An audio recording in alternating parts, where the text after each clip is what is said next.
ಮನ್ರೇಗಾ ಯೋಜನೆ ರದ್ದು ವಿಚಾರದಲ್ಲಿ ಬಿಜೆಪಿ ಹಾಗೂ ಕಾಂಗ್ರೆಸ್ ನಡುವೆ ಜಾಹೀರಾತು ವಾರ್ ಶುರುವಾಗಿದೆ. ಮಹಾತ್ಮ ಗಾಂಧಿಯವರ ಭಾವಚಿತ್ರವನ್ನು ಬಳಸಿಕೊಂಡು ಸದನ ನಡೆಯುವ ಸಂದರ್ಭದಲ್ಲೇ ಗ್ರಾಮೀಣಾಭಿವೃದ್ಧಿ ಇಲಾಖೆ ಆಡ್ ನೀಡಿತ್ತು. ಬಿಜೆಪಿ ಹಾಗೂ ಸಂಘ ಪರಿವಾರದ ನಾಯಕರನ್ನ ಲೇವಡಿ ಮಾಡಿತ್ತು. ಇದೀಗ ಅದೇ ಗಾಂಧಿಯವರ ಫೋಟೋವನ್ನು ಬಳಸಿಕೊಂಡು ಬಿಜೆಪಿ ಜಾಹೀರಾತು ನೀಡಿದ್ದು ಕಾಂಗ್ರೆಸ್ ನಾಯಕರ ಕೆಂಗಣ್ಣಿಗೆ ಗುರಿಯಾಗಿದೆ. ಈ ಬಗ್ಗೆ ಒಂದು ರಿಪೋರ್ಟ್ ಇದೆ, ನೋಡ್ಕೊಂಡು ಬನ್ನಿ. ಕೈ ಕಮಲ ನಾಯಕರ ನಡುವೆ ಜಾಹೀರಾತು ವಾರ್. ಅಂದು ಕಾಂಗ್ರೆಸ್, ಇಂದು ಬಿಜೆಪಿ ಪೇಪರ್ ಆಡ್. ಮನರೇಗಾ ಯೋಜನೆಯನ್ನ ರದ್ದುಗೊಳಿಸಿ ಕೇಂದ್ರ ಸರ್ಕಾರ ವಿಬಿಜಿ ರಾಮ್ಜಿ ಕಾಯ್ದೆಯನ್ನ ಜಾರಿಗೆ ತಂದಿದೆ. ಮಹಾತ್ಮ ಗಾಂಧಿಯವರ ಹೆಸರನ್ನ ತೆಗೆದುಹಾಕಿದ್ದು ಕಾಂಗ್ರೆಸ್ ನಾಯಕರ ಆಕ್ರೋಶಕ್ಕೆ ಗುರಿಯಾಗಿತ್ತು. ಮೊನ್ನೆ ವಿಧಾನಮಂಡಲ ಅಧಿವೇಶನ ವೇಳೆ ಗ್ರಾಮೀಣಾಭಿವೃದ್ಧಿ ಇಲಾಖೆ ಮನರೇಗಾ ಕುರಿತಂತೆ ವಿಡಂಬನಾತ್ಮಕ ಜಾಹೀರಾತು ಪತ್ರಿಕೆಗಳನ್ನು ಪ್ರಕಟಿಸಿತ್ತು. ಅದು ಬಿಜೆಪಿ ನಾಯಕರ ಕೆಂಗಣ್ಣಿಗೆ ಗುರಿಯಾಗಿತ್ತು. ಈ ವೇಳೆ ಸದನದಲ್ಲೇ ಇದರ ವಿರುದ್ಧ ಭಾಜಪ ನಾಯಕರು ಕಿಡಿಕಾರಿದ್ದಾರೆ. ಇದೀಗ ಕಲಾಪ ಮುಗಿದ ಬಳಿಕ ಆಗಲೇ ರಾಜ್ಯ ಬಿಜೆಪಿ ಕೂಡ ಮಹಾತ್ಮ ಗಾಂಧಿಯವರ ಭಾವಚಿತ್ರವನ್ನೇ ಬಳಸಿಕೊಂಡು ಪತ್ರಿಕೆಗಳಿಗೆ ಜಾಹೀರಾತನ್ನ ನೀಡಿದೆ. ಆದರೆ ಅಹಿಂಸೆ ಪ್ರತಿಪಾದಕ ಗಾಂಧೀಜಿ ಕೋಲು ಎತ್ತಿ ಹಿಡಿದಿರುವ ರೂಪದಲ್ಲಿ ಪ್ರಕಟಗೊಳಿಸಿ ಹಿಂಸಾ ಮೂರ್ತಿಯನ್ನಾಗಿಸಿ ಎಂದು ಕಾಂಗ್ರೆಸ್ ಕೆಂಡ ಕಾರಿದೆ. ಮನ್ರೇಗಾ ಮಾರ್ಚ್ 31 ತನಕ ನಡೆಸಲೇಬೇಕಾಗ್ತದೆ. ಅದಾದಮೇಲೆ ಏನು ಮಾಡ್ತಾರೆ ನೋಡೋಣ. ಅವ್ರ ಪ್ರಕಾರ ಇನ್ನು 6 ತಿಂಗಳು ಬೇಕು ಅಂತ ಇದ್ದಾರೆ. ಆಮೇಲೆ ಅದ್ರದ್ದು ರೂಲ್ಸ್ ಬಂದಿಲ್ಲ. ಅವ್ರು ಯಾವ ಪ್ಯಾರಾಮೀಟರ್ ಮೇಲೆ ನೋಟಿಫೈ ಮಾಡ್ತಾರೆ, ಯಾವ ಪ್ಯಾರಾಮೀಟರ್ ಮೇಲೆ ಅಲೋಕೇಶನ್ ಮಾಡ್ತಾರೆ ಅಂತ ಯಾವುದು ಕೂಡ ಬಿಲ್ನಲ್ಲಿ ಸ್ಪಷ್ಟನೆ ಇಲ್ಲ. 60 ದಿನ ನಿಷೇಧ ಮಾಡಿದ್ದಾರೆ. ಇದಕ್ಕೆಲ್ಲ ಉತ್ತರ ಕೊಡ್ಬೋದಾಗಿತ್ತಲ್ಲ. ಇಷ್ಟು ಚೆನ್ನಾಗಿದ್ದರೆ ಬಿಲ್ಲು ಯಾಕೆ ನಮ್ಮ ಬಿ ಜೆ ಪಿ ನಾಯಕರು ಮೇಲ್ಮನೆ ಮತ್ತು ಕೆಳಗಿನ ಮನೆಯಲ್ಲಿ ಓಡೋದ್ರು? ಅಸೆಂಬ್ಲಿನಲ್ಲೂ ಉತ್ತರ ಕೊಡ್ಬೋದಾಗಿತ್ತು, ಕೌನ್ಸಿಲ್ನಲ್ಲೂ ಉತ್ತರ ಕೊಡ್ಬೋದಾಗಿತ್ತು, ಅಥವಾ ಪ್ರಶ್ನೆ ಕೇಳ್ಬೋದಾಗಿತ್ತು. ಓಡೋಗ್ಬಿಟ್ಟು ಇವತ್ತು ಜಾಹೀರಾತು ಮೂಲಕ ಪ್ರಶ್ನೆಗಳು ಕೇಳಿದ್ರೆ 2 ವಾರ ನಡೆಸಿದ್ವಲ್ರಿ, ಯಾಕೆ ಅದರಲ್ಲಿ ಉತ್ತರ ಕೊಟ್ಟಿಲ್ಲ ಬಿಜೆಪಿಯವರು? ಅಹಿಂಸಾ ಹೋರಾಟಗಾರ ಗಾಂಧಿಗೆ ಕೆಟ್ಟ ಇಮೇಜ್ ಕೊಟ್ಟ ಬಿಜೆಪಿ. ಗಾಂಧಿ ಕೈಯಿಂದ ಕಾಂಗ್ರೆಸ್ ನಾಯಕರಿಗೆ ಹೊಡೆಸಿದ ಜಾಹೀರಾತು. ಅಹಿಂಸಾ ಮೂಲಕ ಸ್ವಾತಂತ್ರ್ಯ ಹೋರಾಟ ನಡೆಸಿದ ಮಹಾತ್ಮ ಗಾಂಧೀಜಿ ಕೋಲು ಹಿಡಿದು ಹೊಡೆಯೋದನ್ನ ಎಲ್ಲಾದ್ರೂ ನೋಡಿದ್ದೀರಾ? ಆದ್ರೆ ಬಿಜೆಪಿ ಹಾಗೂ ನಾಯಕರು ಗಾಂಧೀಜಿ ಕೋಲಿಂದ ಕೈನಾಯಕರಿಗೆ ಹೊಡೆಯುವ ಜಾಹೀರಾತು ನೀಡಿ ಕೆಟ್ಟ ಪರಂಪರೆಗೆ ನಾಂದಿ ಹಾಡಿದ್ದಾರೆ.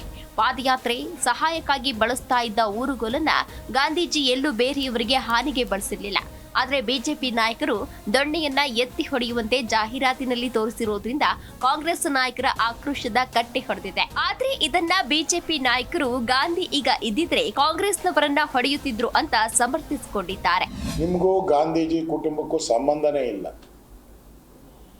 ಆದರೆ ಗಾಂಧೀಜಿ ಹೆಸರನ್ನ ತೆಗೆದುಕೊಂಡು ಗಾಂಧೀಜಿ ಹೆಸರಿಗೆ ಅಪವಿತ್ರ ಮಾಡ್ತಾ ಇದ್ರು. ಯಾಕಂದ್ರೆ ಗಾಂಧಿ ಹೆಸರಿಟ್ಕೊಂಡು ಗೋಫ್ಯಾಕ್ಸ್ ಹಗರಣ ಮಾಡಿದ್ರಿ.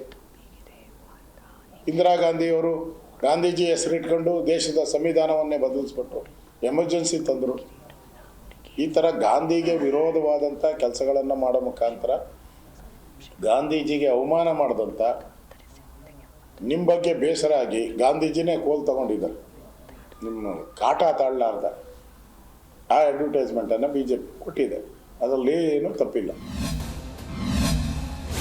ಅಂತೂ ಗೋಡ್ಸೆಯಿಂದ ಮಹಾತ್ಮ ಗಾಂಧೀಜಿ ಹತ್ಯೆ.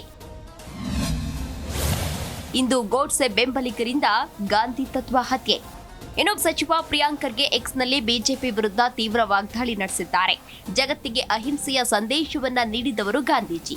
ಎಂದಿಗೂ ಕೈಯಲ್ಲಿದ್ದ ಕೋಲನ್ನ ಮೇಲೆತ್ತಿದವರಲ್ಲ, ಸುಳ್ಳಿನ ಮಾರ್ಗವನ್ನ ತುಳಿದವರಲ್ಲ. ಅವರನ್ನ ಹಿಂಸೆಯ ಪ್ರತಿಪಾದಕರನ್ನಾಗಿ ಮಾಡಿದ್ದಾರೆಂದು ವಾಗ್ದಾಳಿಯನ್ನ ನಡೆಸಿದರು. ಅಲ್ಲದೆ ಈ ಬಗ್ಗೆ ಚಿಕ್ಕಮಗಳೂರಿನಲ್ಲಿ ಗೃಹ ಸಚಿವ ಡಾಕ್ಟರ್ ಪರಮೇಶ್ವರ್ ಪ್ರತಿಕ್ರಿಯಿಸಿ, ಗಾಂಧೀಜಿ ಬಗ್ಗೆ ಬಿಜೆಪಿಗೆ ಗೌರವ ಇದ್ರೆ ಯೋಜನೆಗೆ ಇದ್ದ ಹೆಸರು ಯಾಕೆ ತೆಗೆದಿದ್ರು ಅಂತ ಪ್ರಶ್ನಿಸಿದ್ರು. ಇನ್ನು ದೆಹಲಿಯಲ್ಲಿ ಎಐಸಿಸಿ ನಾಯಕ ಹರಿಪ್ರಸಾದ್ ಮಾತನಾಡಿ, ಹಿಂದೆ ಗಾಂಧಿಯವರನ್ನ ಕೊಂದಿದ್ದು ಗೋಡ್ಸೆ, ಇಂದು ಆ ಗೋಡ್ಸೆ ಬೆಂಬಲಿಗರಿಂದ ಗಾಂಧಿವಾದದ ಹತ್ಯೆ ನಡೆದಿದೆ ಅಂತ ಆಕ್ರೋಶವನ್ನ ವ್ಯಕ್ತಪಡಿಸಿದ್ದಾರೆ. ಭಾರತೀಯ ಜನತಾ ಪಾರ್ಟಿಯವರು ಏನು ತೀರ್ಮಾನ ತೆಗೆದುಕೊಂಡಿದ್ದಾರೆ, ವಿಕಸಿತ್ ಭಾರತ್ ಗ್ಯಾರಂಟಿ ರೋಜ್ಗಾರ್ ಅಜೀವಿಕ್ ಮಿಷನ್, ಅದಕ್ಕೆ ವಿಗ್ರಾಮ್ ಜಿ ಅಂತ ಇಟ್ಕೊಂಡಿದ್ದಾರೆ. ದೇಶದ್ರೋಹಿಗಳೆಲ್ಲ ಜಿ ಅಂತಾನೆ ಇಟ್ಕೊಂಡಿರೋದು. ಆ ಪಕ್ಷದ ಸೂತ್ರಧಾರರೆಲ್ಲ ಜಿ ಅಂತ ಇಟ್ಕೊಂಡಿದ್ದಾರೆ. ಆದ್ರಿಂದ ಆ ಗುಂಗಲ್ಲಿದ್ದಾರೆ ಇವರು. ಮನ್ರೇಗಾ ವಿಚಾರದಲ್ಲಿ ಇವರು ವಿರೋಧ ಇಲ್ಲ. ಭಾರತೀಯ ಜನತಾ ಪಾರ್ಟಿಯವರು ಅವ್ರು ಹೇಳಿದ್ದು ಮನ್ರೇಗಾ ಪರ ಇರೋರೇ ಅವರು. ಆದರೆ ಮಹಾತ್ಮ ಗಾಂಧಿನ ಕೊಂದಿರ್ತಕ್ಕಂಥವ್ರು ಮಹಾತ್ಮ ಗಾಂಧಿ ಅವರನ್ನ ದೈಹಿಕವಾಗಿ ಕೊಂದು ಈಗ ಅವರ ಮಾನಸಿಕವಾಗಿ ಅವರ ಸಿದ್ಧಾಂತಗಳನ್ನ ಕೊಲ್ಲಿಕ್ಕೆ ಮೊದಲನೇ ಹೆಜ್ಜೆ ಇಟ್ಟಿದ್ದಾರೆ. ಮಹಾತ್ಮ ಗಾಂಧೀಜಿಯವರ ಬಗ್ಗೆ ಏನು ಎಂಥ ಗೌರವ ಅಥವಾ ಎಂಥ ಭಾವನೆಗಳನ್ನು ಅವ್ರು ಇಟ್ಕೊಂಡಿದ್ರು ಅನ್ನೋದು ಇಡೀ ಜಗತ್ತಿಗೆ ಗೊತ್ತಿದೆ. ಈಗ ಹೊಸದಾಗಿ ಏನೋ ಮಹಾತ್ಮ ಗಾಂಧೀಜಿ ಬಗ್ಗೆ ಮಾತಾಡೋಕ್ಕೆ ಹೋಗಿದ್ದಾರೆ. ಅಷ್ಟು ಒಂದು ಗೌರವ ಇರೋದಿದ್ದರೆ ಮಹಾತ್ಮ ಗಾಂಧೀಜಿ ಹೆಸರನ್ನು ನಾವು ಉದ್ಯೋಗ ಖಾತ್ರಿ ಯೋಜನೆಗೆ ಇಟ್ಟಿದ್ವಲ್ಲ, ಅದನ್ನು ಯಾಕೆ ತೆಗಿಯೋಕೆ ಹೋದರು? ಅದಕ್ಕೇನಾದರೂ ಒಂದು ಕಾರಣ ಇತ್ತ? ಯಾರಾದರೂ ತೆಗಿಬೇಕು ಅಂತೇಳಿ ಹೋರಾಟ ಮಾಡಿದ್ರ? ಗಾಂಧೀಜಿಯವರನ್ನು ಹೆಸರು ಮನೆ ಮನೆಗೆ ಕಾಂಗ್ರೆಸ್ನವ್ರು ತೊಗೊಂಡು ಹೋಗಿದ್ರು. ಕಾಂಗ್ರೆಸ್ನವ್ರ ಹೆಸರು ಮಹಾತ್ಮ ಗಾಂಧೀಜಿ ಅವರ ಜೊತೆ ಜೋಡಣೆ ಆಗಿದೆ ಅಂಥೇಳಿ ಅದು ಆಗಬಾರ್ದು ಅಂತೇಳಿ ತೆಗೆದಿದ್ದಾರೆ. ಒಟ್ಟಲ್ಲಿ ಕಾಂಗ್ರೆಸ್ ಹಾಗೂ ಬಿಜೆಪಿ ನಡುವೆ ಪೋಸ್ಟರ್ ವಾರ್ ಜೋರಾಗಿತ್ತು. ಅದು ಇದೀಗ ಜಾಹೀರಾತು ಹಂತಕ್ಕೆ ಬಂದಿದೆ. ಎಐ ಕಾರ್ಟೂನ್ ಬಳಸಿ ಜಾಹೀರಾತು ನೀಡುವ ಮೂಲಕ ಜಾಗೃತಿ ಮೂಡಿಸುವುದರ ಬದಲಿಗೆ ಕೆರಸಿನ ಚಾಟಕ್ಕೆ ಬಳಸಿಕೊಳ್ತಾ ಇರುವುದು ನಿಜಕ್ಕೂ ಕೂಡ ನಾಚಿಕೆಗೇಡಿನ ಸಂಗತಿಯಾಗಿದೆ. Rajappa Suttur, political bureau, Zee Kannada news, Bengaluru.